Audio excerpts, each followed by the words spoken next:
გამარჯობა. რატომღაც აღდგომის ბრწყინვალე დღესასწაულისთვის მზადების პროცესში ძალიან ბევრი ადამიანისთვის გამოწვევას წარმოადგენს პასკის გამოცხობა. ხოდა დღეს გამოვაცხობთ პასკას ძალიან მარტივად. მე ვფიქრობ, რომ პასკის გამოცხობის პროცესში ყველაზე მნიშვნელოვანი არის საფურის სწორად გააქტიურება.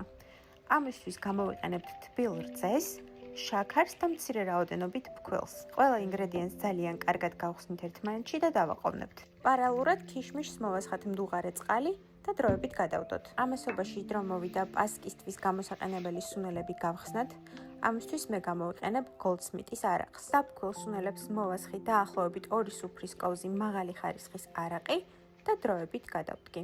როგორც კი მოგვიანებით გამოსაყენებელ ყველა ინგრედიენტს მომზადებთ, უკვე შეგიძლიათ გადახვიდეთ ცომის მომზადებაზე. ცომის მომზადებას კლასიკურად ვიწყებთ კვერცხითა და შაქრით.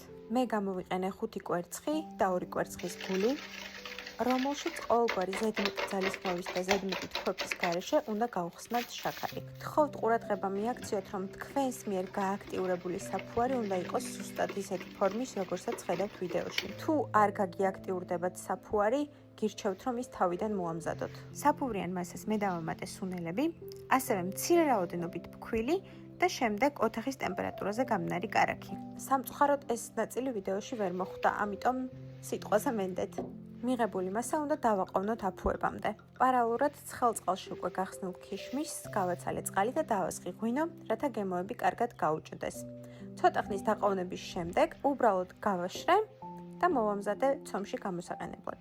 ამასობაში ცომი ერთხელ ამოფუვდა, ქიშმიშს დავუმატე მცირე რაოდენობით ფქვილი, ასევე მასას დავუმატე ლიმონის ცედრა და კარგად გადავზილე. ამის შემდეგ ცომი კვლავ უნდა დავასვენოთ, რათა ამოფუვდეს. პარალელურად უკვე შეგვიძლია მოვამზადოთ პასკის ჭურჭელი. მე გამოვიყენე მუყაოს ფორმები, რომელსაც წავუსვი ცხიმი. ცხიმწასმულ ფორმებში ცომი უნდა მოათავსოთ დაახლოებით ფორმის 1/3 სიმაღლეზე.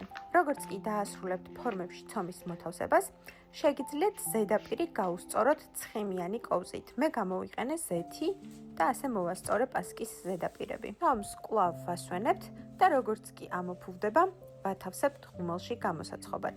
მე ვაცხვე დაახლოებით 155-160 გრადუსზე, თავდაპირველად მხოლოდ ქვედაწვის რეჟიმზე. დაახლოებით 30 წუთის შემდეგ შეგიძლიათ ჩართოთ ზედაწვეთს. უკვე გამომცხვარ პასკებს ზედაპირზე წავუსვი კარაქი და მოვაყარე შაქრის პუდრა.